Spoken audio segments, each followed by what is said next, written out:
Okay, guys, recapping, after watching the Penn State game, think about defensively, what stood out. There's a lot of good football there. Some critical stops, third and fourth down, kept us in the game for a long time. I think we talked about that after, but some legitimate effort, trying to be physical with it, tackling for the most part.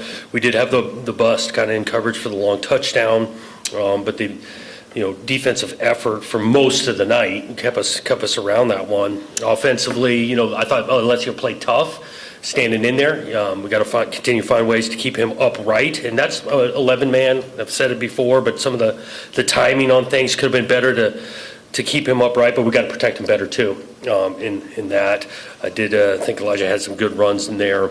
Obviously, the first one in the game, but there's some quality runs there, but just not enough offensively to finish drives, especially a couple missed opportunities with field position that we didn't take advantage of. It could have made a difference in the game, didn't do it. And then special teams wise, still some things to clean up. I thought some effort though. Jammers and gunners, so both sides of the punting aspect, there was some quality play. Avion Gross running down, making a huge tackle. Keyshawn Williams, a true freshman, doing some things on punt. Eckley had some good hang time and direction there. So we're going to need it head into this week with the outfit we're playing on special teams, and I know we'll get into those guys. And so give Iowa a ton of respect, deep respect, really, for Coach Ferentz and winning his coach in Big Ten history. Been doing it at a high level for a long time and in a first-class manner. The way he operates, and this team is similar to what they're known for. They play really good defense, make it hard in a lot of ways, whether you're trying to run it or throw it. The quarterback makes a difference. His experience you can see on tape and making good decisions with it. It complements a really good run game, which Iowa again is known for. Throw in then the special team side, big time returner. They make it difficult and a hostile place to play. So all that combines to a real challenge that. We're going to go back to work starting tomorrow morning, practice-wise, to get ready for the opportunity that is playing a really good team on the road. And I'm wondering if you have any sort of injury update on Aiden for the week ahead, and then also for the guys like Galante and Dooley and guys who've had injuries that they aren't out for the season, but it's sort of getting short in the season. If you anticipate that those guys might be able to play these next two games. On Aiden's side, we're going to kind of see if he can work himself to being available by the end of the week. I think there's a potential chance. He doesn't have something that's deemed like he's out for the rest of the year, so we'll see at the end of the week on him. The last report I got yesterday, we didn't go into detail on a couple of those long-term guys, but we're not anticipating someone who's been out, 8-10 weeks for this week to come back. I'm wondering, when you went back and did look at the offensive line, and what were the pluses and minuses you saw, particularly with the young guys, and when you look at the lumps that they've taken the last few weeks, how important is that for long-term development for those guys? In particular, I'm thinking like obviously Rustin and Rakeem. The two redshirt freshmen. Yep. I think watching the tape, some of the maybe call it plus sides, they did have multiple snaps, just kind of showing some of their athleticism on the wide zone plays, athleticism in regards to changing direction and some pass pro. Really both of them, and they're not excluded all five, but both of them had some times where they got bull rushed and turned into some pressure that was created. In particular, the value for those, these reps are going to count. They're going to have really good careers. Both of them are going to be really good players. They are redshirt freshmen right now. You continue to give them another year in the weight room, within the scheme, they're going to be really good players. Coach, one of the most consistent things throughout the entire season has been the play of Ryan Eckley. Can you talk for a minute about the importance and the value that he brings to the team as a leader and as an athlete? Yeah, he's been really consistent. He's talented, right? And so a lot of talented players. Well, what makes them be so consistent is his approach, his maturity. I do think he's a good teammate in regards to knowing his role can be a vital factor. Because it's not just about how far he can kick it. It's where he's kicking it, the hang time of it. I appreciate the leadership. He's owned a couple bad reps by him. He's owned that. And he's a talented, gifted player that can change field position in a hurry. And he's got a long future ahead of him, I believe, playing this game.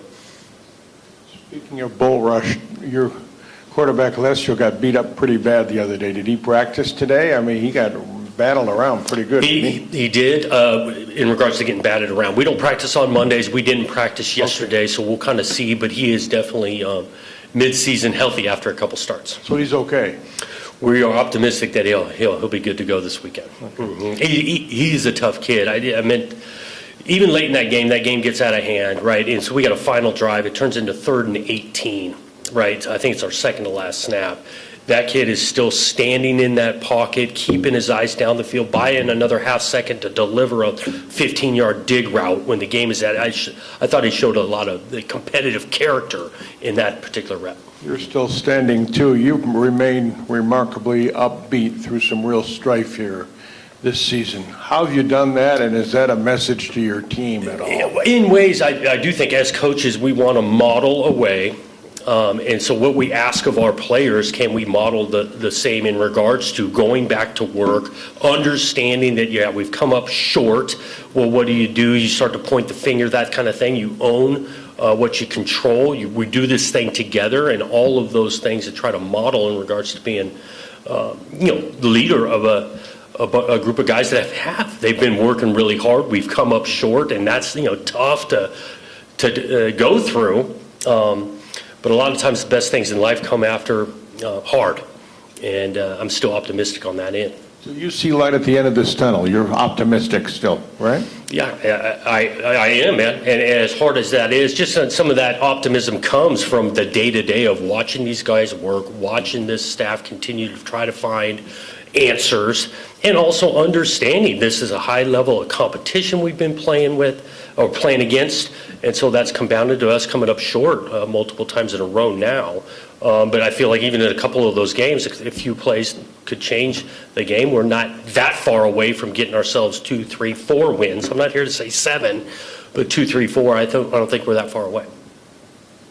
Jonathan, with you mentioned that optimism and positivity, but how do you get power brokers, and I think of people signing contracts, donating, like the people who are behind the scenes in powerful positions in the sport, to sort of share that optimism about your program? What do you have to do to get that to translate? Yeah, I think consistency. Obviously, the what shows on Saturday is the most seen, but also asking everyone to continue to find the day-to-day work, the approach we're taking, buying into that, and somewhat controlling what we can control. As a coach, as the coaches, as the players, what we can control is how we go to work tomorrow, and then obviously how hard and how well we play on Saturday. You've only got 2 more games in this season. Do you feel like you have enough runway to sort of prove those things and sort of, I guess, win people over to that point? What I know is we've got 2 more games, and so that's the complete focus in regards to keeping the main thing, in our approach. We know we've got 2 more, and we know we've got practice on Tuesday, and we know we've got some redshirt freshmen out there playing, and we know we've got some guys working, and so to continue to push to get that, all of those things better each and every day. Coach Wright here, you mentioned earlier that Iowa's defense is going to compose some challenges. They're ranked top 10 in total defenses. I was wondering from watching the tape, what makes this defense so dangerous? Complete, I'd describe it. You talk about the front, challenging, physical, well-coached, sound. They don't try to, trick you a ton in regards to they know their scheme, and it's a solid, good scheme. They've been doing it for decades now. So it starts in the front, but on the back end, good secondary coverage disguise, can challenge you man-to-man, mix of a pressure package to a coverage package, so they can challenge you in multiple ways. Coach, looking at senior day, a couple of seniors, Isaac Smith and Malcolm Bell, did not go out for festivities. Is there any potential more eligibility for them beyond this season? Those 2 in particular, yes, there is. I know on Isaac's end, and nowadays, a guy doesn't get his additional year, and I'm not saying specific to either those 2 right now, I'm just saying guy gets hurt in his first or second year, he gains that additional year after a waiver that takes place after his eligibility would be over, and so there's petitions for that. I'm not saying that those particular, but I know a lot of the cases in this day and age, guys find a way to have another year. Jonathan, over here, you said you didn't practice yesterday. Is that first time this season you haven't gone Sunday? No, but there's just been a couple Sundays. I think I know of one that whether we returned late, things like that. Plus, it's getting into game 11 of the body blows on things. That's why we made the decision to not go on the grass. How much do you look back at last year's game against Iowa? Because you guys, I mean, you played pretty well and dominated them with like things that worked. Do you revisit some of that? 100%. Yeah, 100%. You look at last year's game, which they'll do as well. But yeah, and that's not just common just because whatever we played well against Iowa last year. We always go back on last year's games and things, but that'll be a part of preparing a plan. Right here, Jonathan, kind of building on what Connor was asking about, obviously revenue share and NIL are kind of paramount to roster building these days, and I'm just curious where things have been with you and Jay Batt getting going in his tenure and kind of where you feel things stand with that and as you kind of approach the transfer window and signing day. Yeah, those things are vitally important in this landscape as it goes. Again, me and Jay consistently met each week throughout the season, already met today, having conversations on where that goes. And I think about, too, the infrastructure beyond just the dollar amounts, the infrastructure on that and best practices and how we've been approaching that.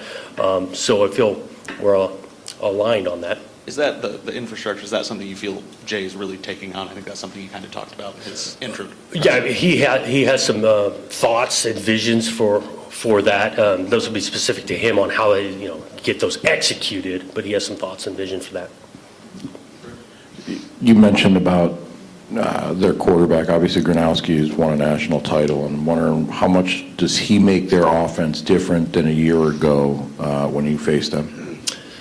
Well, I just thinking about specifically what I've seen this year, decision-making, his ability to run, command of the offense, you can see it, get him in and out of plays. His experience shows up on tape with just the positive plays he makes versus how many small amount of negatives.